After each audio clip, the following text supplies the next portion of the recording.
सोनिया बेटा क्या कर रहे हो? जल्दी चलो, अगर स्कूल जाने में आज भी देर हो गई ना तो एब्सेंट लग जाएगी। बेटा गार्डन में खेलने का टाइम नहीं है, चल यहाँ से। माँ कितना रंग बिरंगे फूल है।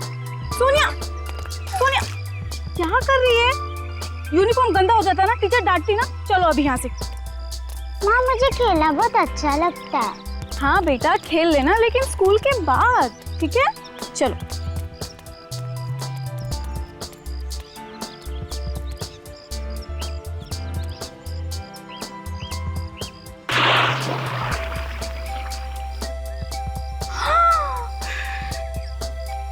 सोनिया क्या किया तुमने? आखिरकार तुमने यूनिफॉर्म गंदा कर दिया ना। हे भगवान, मैं क्या करूँ अभी? चल माँ चल, बिल्कुल बात नहीं मानती, बहुत जिद्दी हो गई है। आज मैं तुम्हारी टीचर से ना तुम्हारी कंप्लेन करके ही रहूंगी। ये बहुत परेशान करने लगी है। चल चुपचाप एकदम यहाँ खड़ी रहेगी और हिलेगी नहीं, समझी तुम? हाँ, तुम्हारे पापा भी ना तुम्हें बहुत सर पे चढ़ा के रखे हुए हैं। तुम्हारे पापा से मैं कंप्लेन करूंगी और तुम्हारा खेलना कूदना आज से बंद।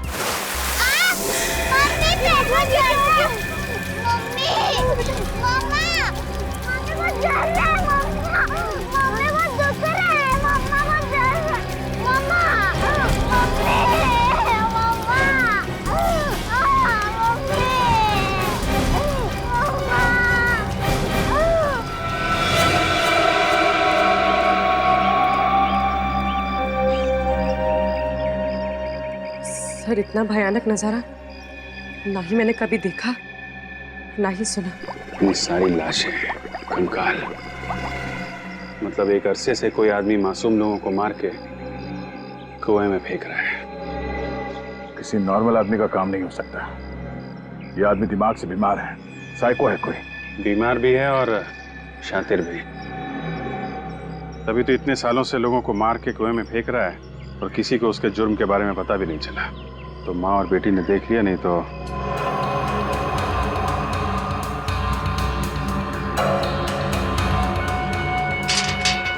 बात समझ में नहीं आई। कुएं के पानी में कुछ है क्या, इसकी वजह से उस बच्ची का पैर जल गया और घास भी जली हुई।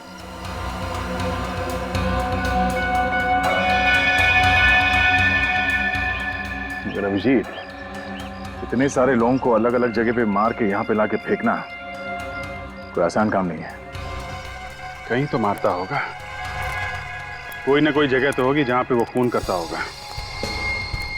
इस इलाके में ज्यादातर इन्वेस्टर के बंगले हैं जो ज्यादातर खाली रहते हैं या कोई रहता नहीं वहाँ पे। ये तो और भी अच्छा है उसके लिए। एक काम करते हैं, सारे बंगलों चेक करते हैं। कोई केयर टेकर, वॉचमैन, किसी ने कुछ तो देखा होगा। चौकीदार वगैरह तो दिख नहीं रहा। घर में कोई है भी कि नहीं? कोई तो है घर में, दरवाजा अंदर से बंद है।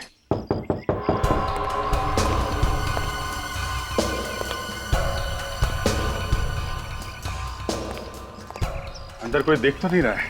कहीं ऐसा तो नहीं कि चौकीदार पीपा के अंदर पड़ा हो? ये भी तो हो सकता है कि वो जानबूझ के दरवाजा खोल नहीं रहा हो सकता है।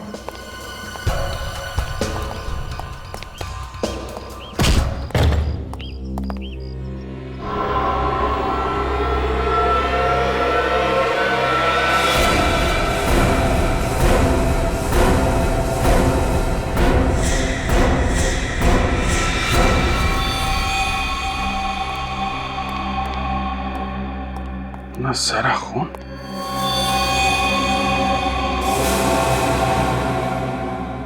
सर, बहुत सारे चाकू भी हैं।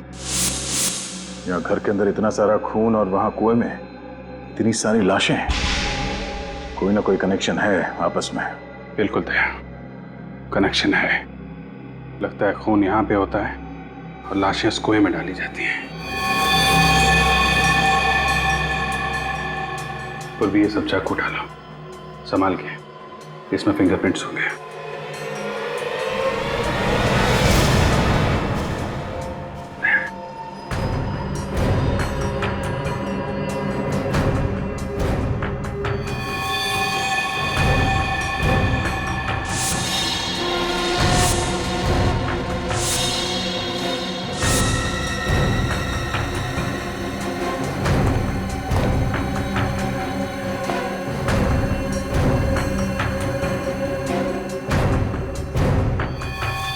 सर इसे तो किसी ने चाकू मारा है।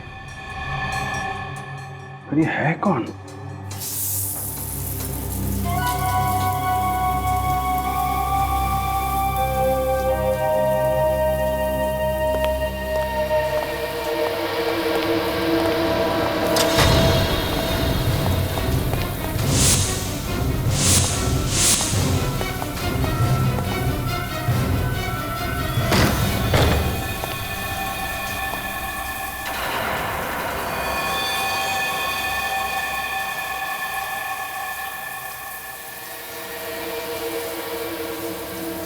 हाथों पर।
बताओ रजत, क्यों किया तुमने उस लड़की का खून? मैंने लड़की का खून? हाँ रजत, तुमने एक लड़की का खून किया है, चाकू मारा है उसे।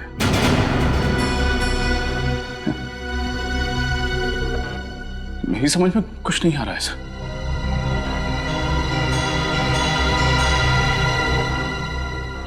देखो रजत, छुपाने से कोई फायदा नहीं है। बेहतर होगा तुम कोऑपरेट करो। सर, मैं इस खून के बारे में कुछ नहीं जानता।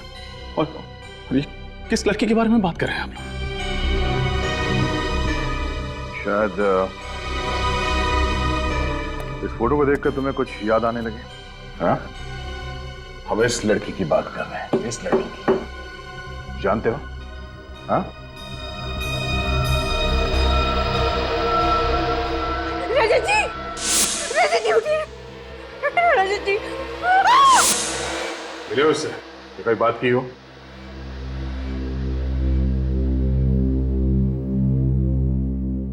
बोलो रजत।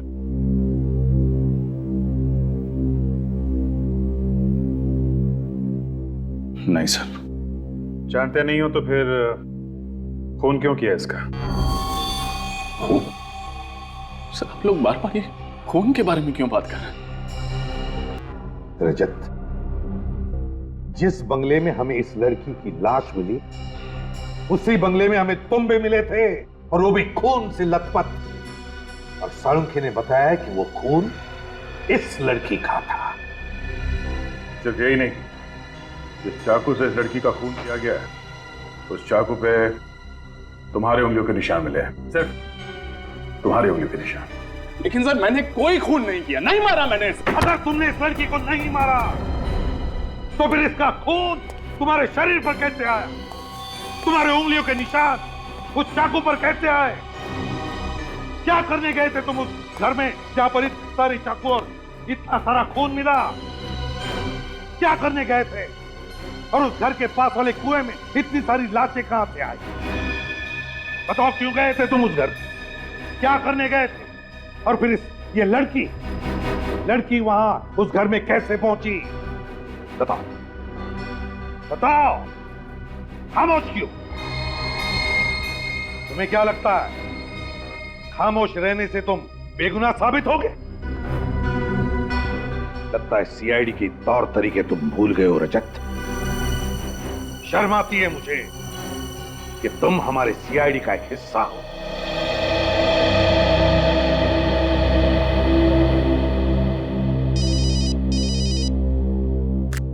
हाँ सालुंखे, क्या क्या कहा तूने? अच्छा, हाँ समझ गया मैं। ठीक है, सर रजत को सालुंखे के पास लेकर जाओ। बात कैसा? सालुंखे इसकी ब्लड टेस्ट करना चाहता है।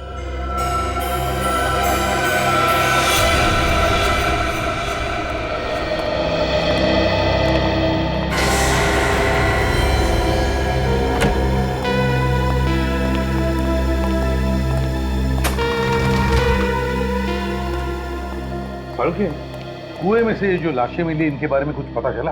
हाँ बस, इन लाशों का और कुएं के पानी का मैंने टेस्ट किया है। वो पानी तो पीने के लायक ही नहीं है। उस पानी में तो बहुत ज्यादा मात्रा में सल्फेट मिला हुआ है। सल्फेट? ये तो बहुत ही पावरफुल केमिकल है। हाँ, और इस केमिकल का कोई रंग नहीं होता है और पानी में बहुत आसानी से घुल जाता है। और सल्फेट से बहुत ज्यादा जहरीले केमिकल्स बनाए जा सकते हैं, फर्टिलाइजर्स भी बनाए जा सकते हैं। और अगर किसी चीज में इसकी बहुत ज्यादा मात्रा मिला दी जाए तो इंसान का मांस, उसकी चमड़ी, उसकी हड्डियां, यहाँ तक कि मेटल और पत्थर को भी मिनटों में पिघला देता है। हाँ सालुंखे, इसीलिए तो ये सारी लाशें इतनी जल्दी गल गई और फिर दुर्गंधी भी नहीं थी। बिल्कुल बॉस। अच्छा सालुंखे, तू इनके चेहरे बना सकता है? नहीं, लाशों की ऐसी हालत है कि इनका चेहरा नहीं बनाया जा सकता है। हड्डियां भी बुरी तरह से गल चुकी। अच्छा, मौत कैसे हुई ये तो बता सकता है ना तुम? हाँ, ये पता लग सकता है, लेकिन उसमें थोड़ा वक्त लगेगा। चलो ठीक है, तब तो आसपास के पुलिस स्टेशन से पता लगाएंगे कि इसकी गायब होने की रिपोर्ट लिखवाई गई है क्या।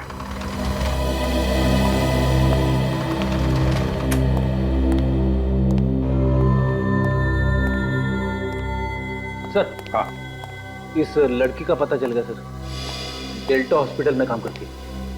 डेल्टा हॉस्पिटल में? ठीक है, निखिल, रजत की टेस्ट होने के बाद इसे ब्यूरो ले जाओ और जब तक हम नहीं आते इस पर कड़ी नजर रखना। चलो दे।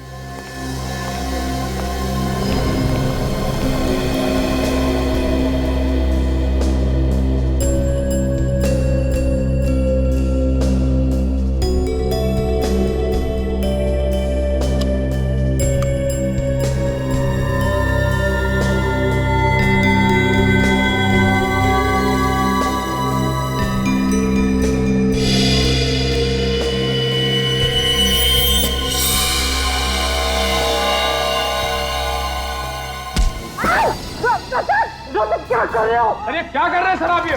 क्या कर रहे हो? कोई मेरे करीब नहीं आएगा, लेकिन मैं डॉक्टर तारिका को मार दूंगा अभी यही। क्या बेवकूफी है, छोड़ो उसे, छोड़ो।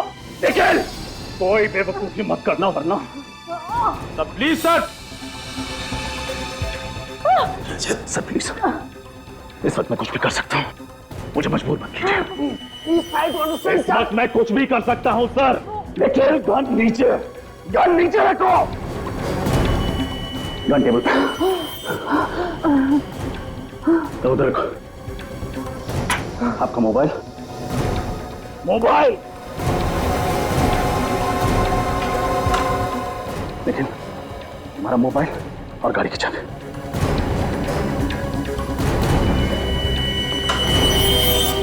सर आप ठीक नहीं कर रहे हैं सर।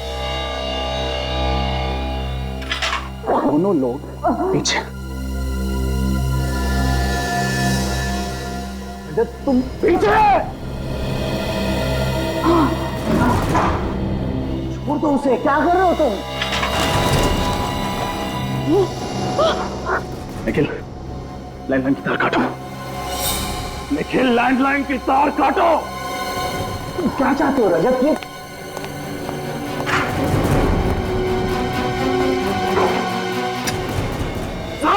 तुम एक सीआईडी ऑफिसर हो रजत, अपनी जिंदगी बर्बाद मत करो। मैं अच्छी तरह से जानता हूं मैं क्या कर रहा हूं। इस वक्त मुझे अपने आप को बचाने का और कोई चारा नहीं है। कोई पीछे नहीं आएगा, कोई हिलेगा नहीं। Sir, I mean it.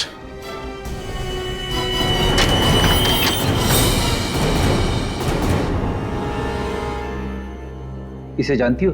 Ji sir, ये तो साशा है, हमारे हॉस्पिटल में नर्स है। पर सर, इसे क्या हुआ? इसका खून हो गया। क्या? My God! पर कब? कल शाम को तो मैं इससे मिली थी। एक मिनट, कल साशा मिली थी तुम्हें? जी सर। तो क्या उसके बर्ताव में तुम्हें कुछ अजीब नजर आया? हाँ सर, कल शाम को वो बहुत परेशान लग रही थी। क्यों? तुमने पूछा नहीं उसे? पूछा था सर, पर उसने मुझे कुछ भी नहीं बताया। और फिर थोड़ी देर बाद वो डॉक्टर राघव से बात करने लगी। डॉक्टर राघव? कहाँ है ये डॉक्टर राघव? जरा बुलाओ उन्हें।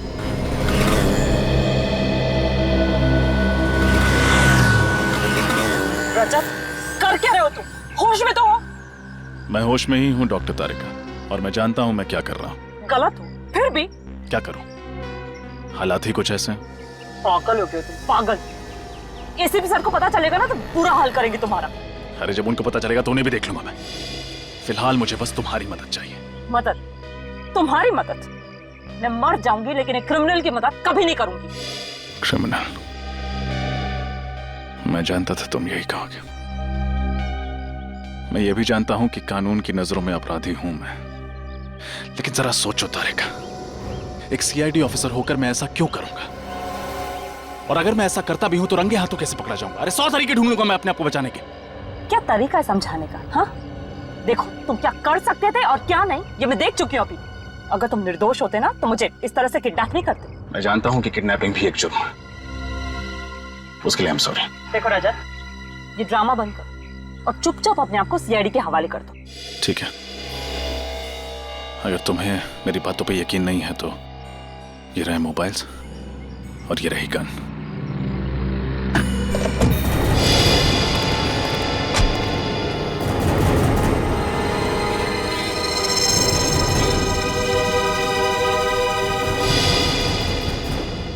डॉक्टर राघव, आपके हॉस्पिटल की नर्स साशा कल कुछ टेंशन में थी, तो उसने तुम्हारे साथ कुछ बातचीत की ना? जी सर। क्या क्या बातचीत हुई, जरा बताइए। एक मरीज के बेटे ने उसे डांट दिया था सर, तो थोड़ी टेंशन में थी वो, तो मैं उसे समझा रहा था बस। कौन सा मरीज? मिस्टर विनय सर, उन्हीं के बेटे ने उसे डांटा था। शायद आप जानते भी होंगे उन्हें, वो भी सीआईडी में काम करते हैं, सीआईडी इंस्पेक्टर हैं, मिस्टर रजत नाम है उनका। क्या? सीआईडी इंस्पेक्टर रजत? तो रजत ने हमें बताया नहीं कि उसके पिताजी हॉस्पिटल में हैं। और तो दया, रजत ने हमसे झूठ बोला है। उसने कहा कि वो नर्स साशा से कभी मिला ही नहीं। क्यों? अच्छा, उसके पिताजी अभी भी हॉस्पिटल में एडमिट है? जी हाँ सर। आने के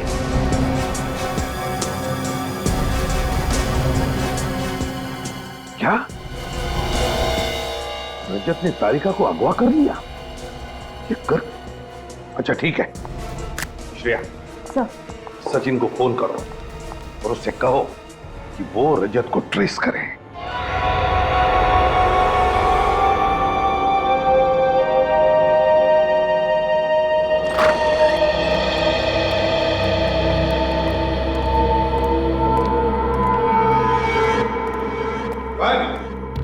पता नहीं सर, इसी बेड पर तो थे। इसी बेड पर थे तो फिर गए कहां?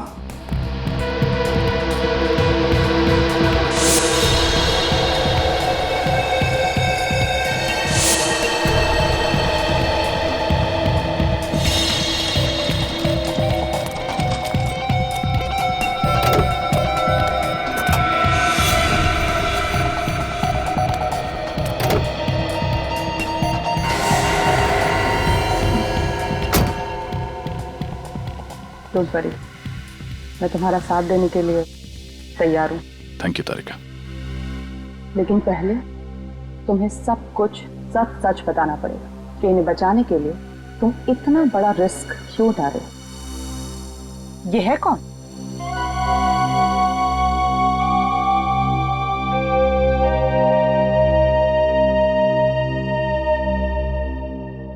I'm sorry, Papa. I'm really very sorry. अपने काम में बिजी रहा, आपको वक्त नहीं दे पाया।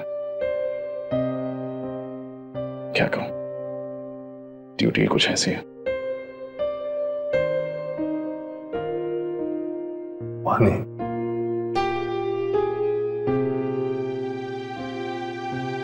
पानी।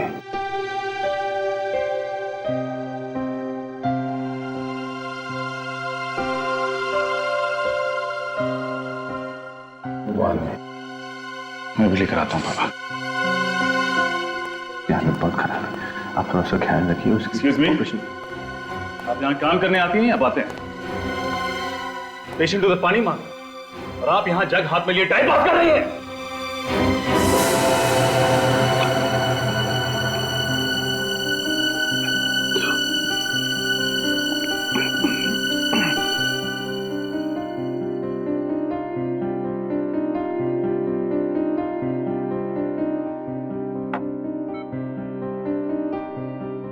खून, खून चिट्ठी के पास बंगलो, सबूत मिटा दो, सबूत मिटा दो। चाबी गमले के नीचे, आशीष बंगलो। मदद करो बेटा, मदद करो बेटा।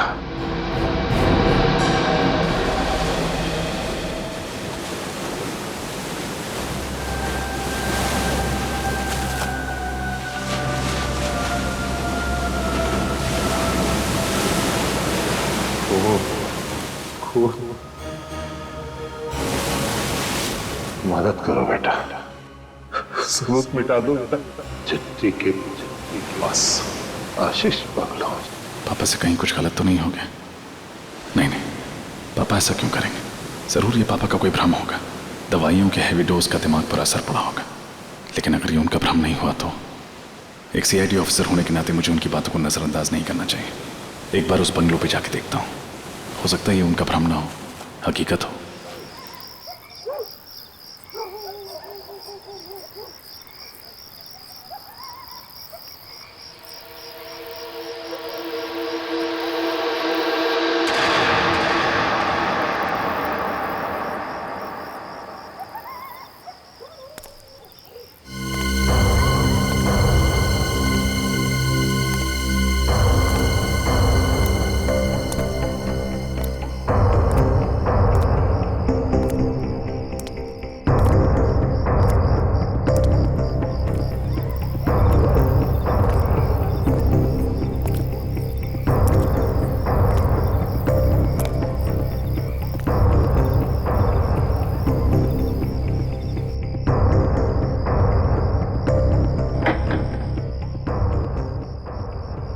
चाबी गमले के नीचे।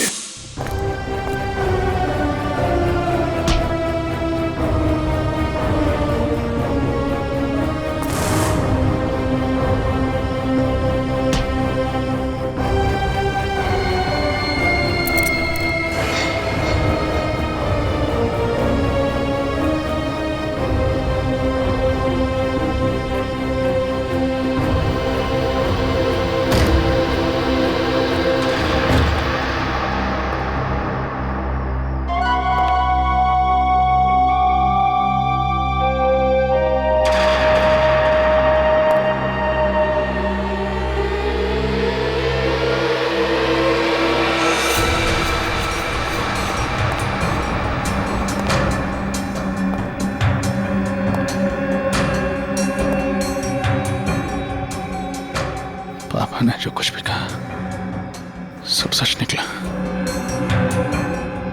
ये उनका भ्रम नहीं था।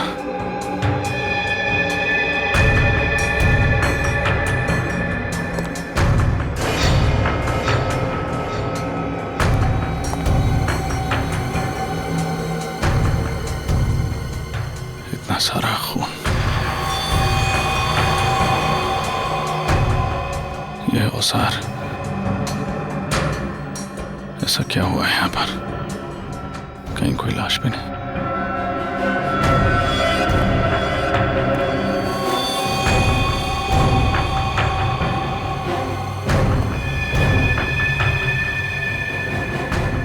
पापा ऐसा नहीं कर सकते। वो ऐसा क्यों करेंगे? वो किसी का खून क्यों करेंगे?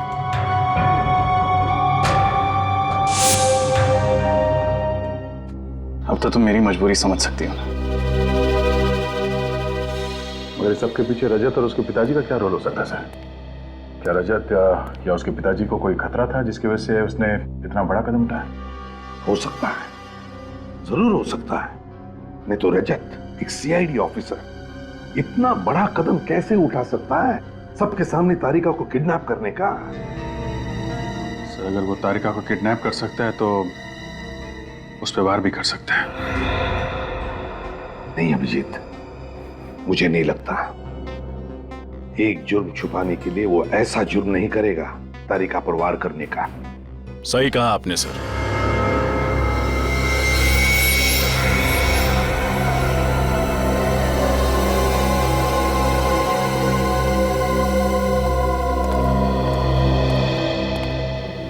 रजत, सर मैं अपने आप को सरेंडर करने आया हूं।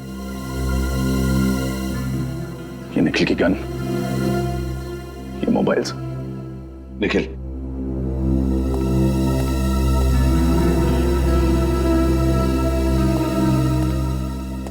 अपने गुनाहों के लिए मैं अपने आप को कानून के हवाले करता हूं। कौन सी गुनाह? बंगलों में किए गए खून, कुएं से मिली लाशें, सारे कंकाल, नर्स साशा का मर्डर। तारिका कहाँ है? उसे मैं अपने साथ नहीं लाया।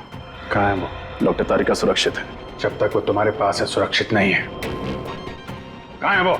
मैंने डॉक्टर तारिका को बीच रास्ते में ही छोड़ दिया था। वो तो पता चल जाएगा।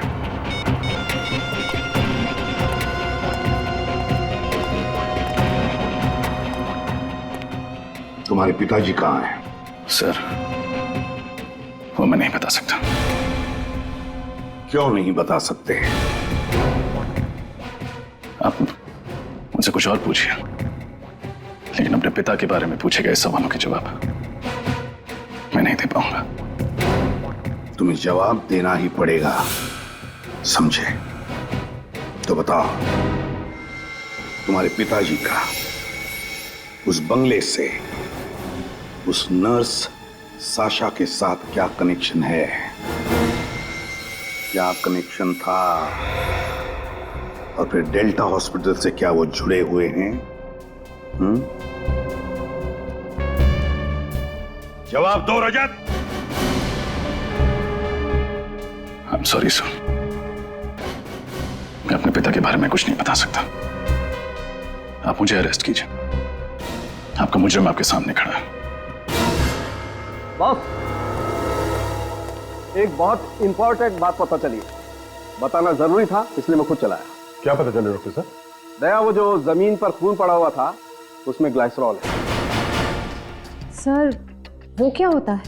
वैसे तो ग्लाइसरॉल का इस्तेमाल कई जगह किया जाता है, लेकिन खास तौर पर ग्लाइसरॉल का इस्तेमाल ब्लड बैंक में खून को प्रिजर्व करने के लिए किया जाता है। मतलब वो खून किसी ब्लड बैंक से लाया गया? हाँ, किसी ने जानबूझकर ब्लड बैंक से वो ब्लड लिया और उस जमीन पर और उन औजारों पर लगा दिया। इसका मतलब है जिसकी भी ये साजिश है वो जरूर किसी ब्लड बैंक या हॉस्पिटल से जुड़ा हुआ है। ब्लड प्रिजर्वेशन का प्रोसेस बहुत ही महंगा होता है। छोटे मोटे अस्पताल में और छोटे मोटे ब्लड बैंक में काम नहीं किया जा सकता। एक और खास बात, रजत के पिताजी डेल्टा हॉस्पिटल में थे और डेल्टा हॉस्पिटल में खून को प्रिजर्व करने के लिए ग्लाइसरॉल का इस्तेमाल किया जाता है। Delta hospital. Doctor Anup, doctor Anup, doctor Anup. Sir ये सारे रिसर्च डॉक्टर अनूप के नाम पर है?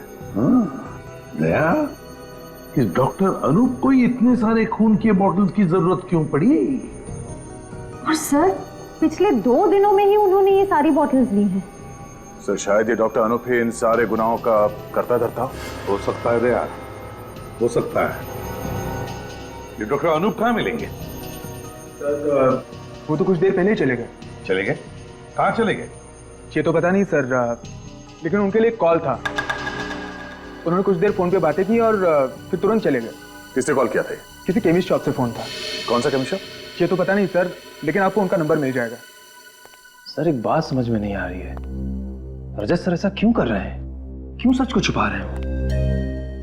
सब कुछ ठीक हो जाएगा निखिल, बस एक बार पता चल जाए कि उस अस्पताल में क्या हो रहा है। सर वो अपने पिताजी के बारे में कुछ बताते क्यों नहीं है?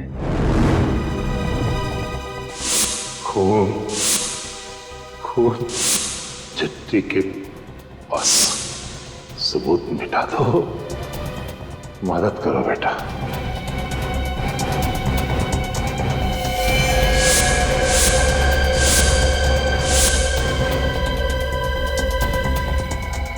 किसी ने जानबूझकर ब्लड बैंक से वो ब्लड लिया और उस जमीन पर और उन औजारों पर लगा दिया। एक और खास बात, रजत के पिताजी डेल्टा हॉस्पिटल में थे और डेल्टा हॉस्पिटल में खून को प्रिजर्व करने के लिए ग्लाइसरॉल का इस्तेमाल किया जाता है। मालूम है आज हॉस्पिटल में क्या हुआ है? कैसे?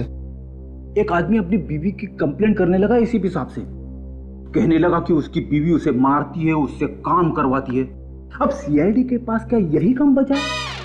लोग भी अजीब अजीब कंप्लेंट लेके आते हैं हमारे पास। कहते किसी का कुत्ता खो गया, किसी का बटवा खो गया, किसी की बीवी उसे मारती है। दूध वाला दूध में पानी डाल रहा है। अब ये सब कंप्लेंट सीआईडी सॉल्व करेगी क्या? कंप्लेंट? कहीं ऐसा तो नहीं कि पापा भी किसी की कंप्लेंट कर रहे थे मुझसे और मुझे लगा कि उन्होंने ये सब किया? हाँ, ऐसा हो सकता है, शायद ऐसा ही हो।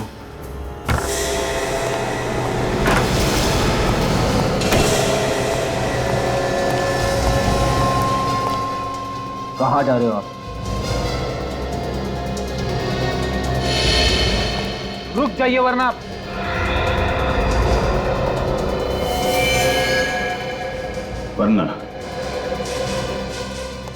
वरना क्या? तुम लोग मुझ पर गोली चलाओगे? जरूरत पड़ी तो, इसलिए प्लीज। देखो मुझे एक बहुत ही जरूरी काम याद आ गया, मुझे जाने दो। एसीपी सर ने कहा है कि आप ब्यूरो से बाहर नहीं जा सकते। निखिल, इट्स इंपॉर्टेंट, मेरा विश्वास करो, इसमें मेरी कोई चाल नहीं।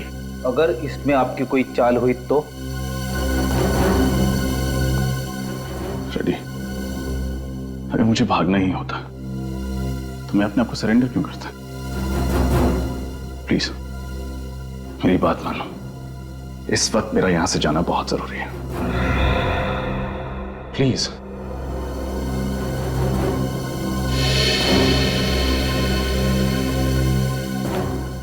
कहाँ जाना चाहते हैं आप? Hello, SD chemist. जी कहिए। मैं सीआईडी से बोल रहा हूँ। मुझे एक पेशेंट के प्रिस्क्रिप्शन के बारे में कुछ इंक्वायरी करनी थी। जी, कौन से पेशेंट के बारे में सर? पेशेंट का नाम तो नहीं पता। फिर मैं कैसे इन्फॉर्मेशन दूं सर? देखिए, थोड़ी देर पहले आपने डेल्टा हॉस्पिटल में डॉक्टर अनूप को फोन किया था ना? यस सर, एक्चुअली उन्होंने मुझे फोन किया था ये इन्फॉर्मेशन देने के लिए कि मिस्टर विनय नाम के पेशेंट का अगर कोई प्रिस्क्रिप्शन लेकर के आए तो मैं उन्हें इन्फॉर्म कर दूं। विनय, ये तो रजत के पिताजी हैं। क्यों? सर, उनका कहना था कि मिस्टर विनय पेशेंट जो हैं वो एक फ्रॉड हैं। मिस्टर विनय एक फ्रॉड है? अच्छा, मिस्टर विनय की दवाई लेने के लिए कोई आया था वहाँ पे? हाँ सर, एक लड़की आई थी सर। ये लड़की दिखती कैसी है? मेरा मतलब है, उसका हुलिया कैसा है? सर, वो लड़की लंबी थी, घुंघराले से बाल थे, इससे ज्यादा मैं नहीं जानता सर। और इस लड़की का एड्रेस बताया तुमने डॉक्टर अनूप को? हाँ सर, मैंने उन्हें इन्फॉर्म कर दिया है। क्या एड्रेस क्या है उसका? तुम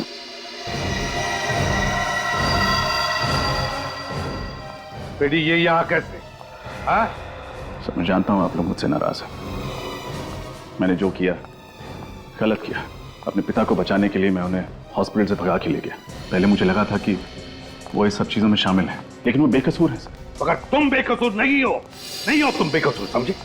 साशा के खून में तुम अभी भी निर्दोष साबित नहीं हुए हो।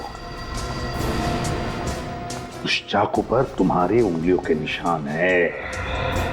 तुम्हारे पिताजी इस वक्त कहाँ है रजत? क्यों सर? रजत, हमें पता चला है कि डॉक्टर अनूप किसी घुंघराले बालों वाली लड़की के पीछे गए हैं जिसके पास तुम्हारे पिताजी की दवाई की प्रिस्क्रिप्शन है और जो मेडिकल स्टोर में गई थी दवाई खरीदने के लिए। क्या हुआ? तुम उस लड़की को जानते हो? हाँ सर, वो घुंघराले बालों वाली लड़की डॉक्टर तारिका है।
हिलना मत।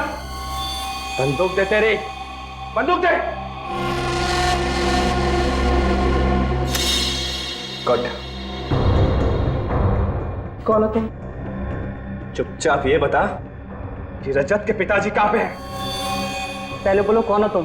जो पूछा उसका जवाब दे। बता, रजत के पिताजी कहां हैं? नहीं बताऊंगी।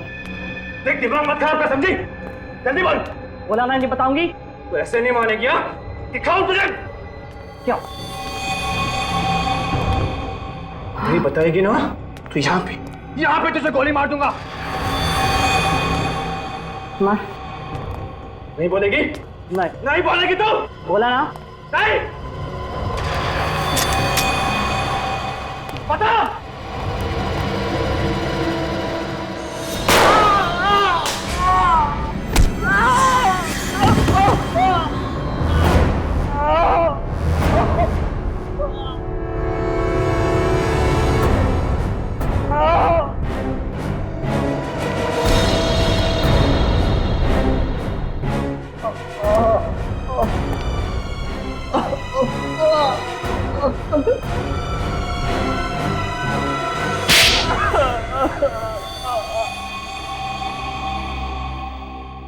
मुझे माफ कर दीजिए सर, मुझे माफ कर दीजिए। मैं ही कातिल हूँ, मैंने ही सारा खून किया सर। एक डॉक्टर होकर शैतान का काम किया तुमने।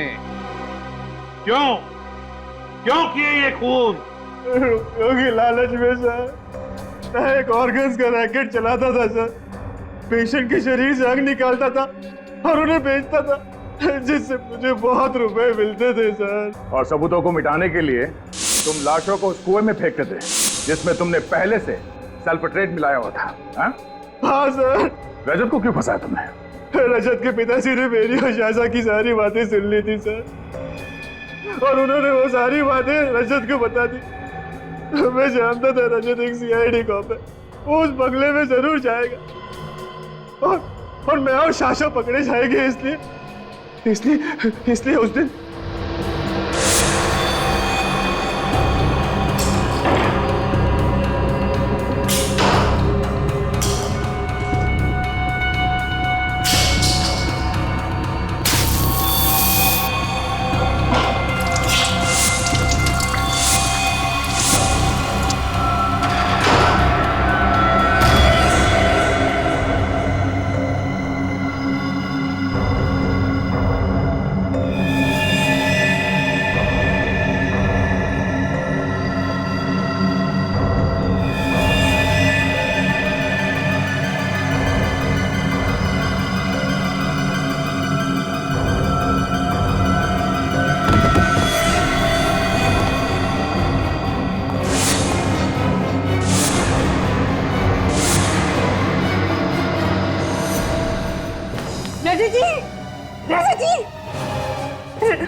रजत जी उठिए ना, क्या हो गया आपको?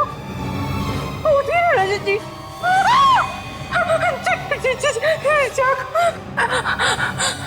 डॉक्टर!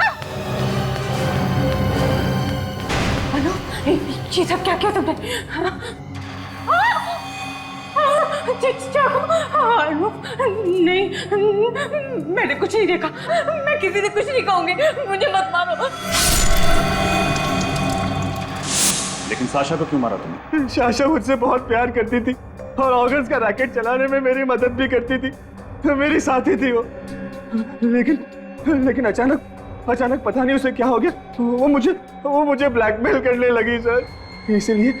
इसीलिए मैंने एक वार से 2 शिकार कर लिए। शाशा को भी मार दिया सर, उसका सारा इल्जाम रजत पे डाल दिया सर। तुम्हें क्या लगा कि सीआईडी को फंसाकर तुम बच जाओगे?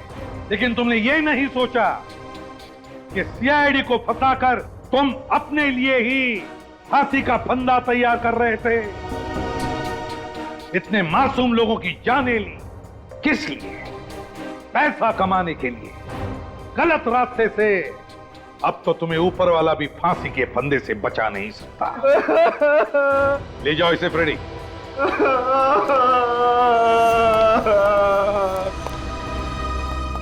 सॉरी सर, मैंने रजत, एक बात हमेशा ध्यान रखना, एक सीआईडी ऑफिसर के लिए रिश्तों से ज्यादा फर्ज होता है। काम पर लग जाओ।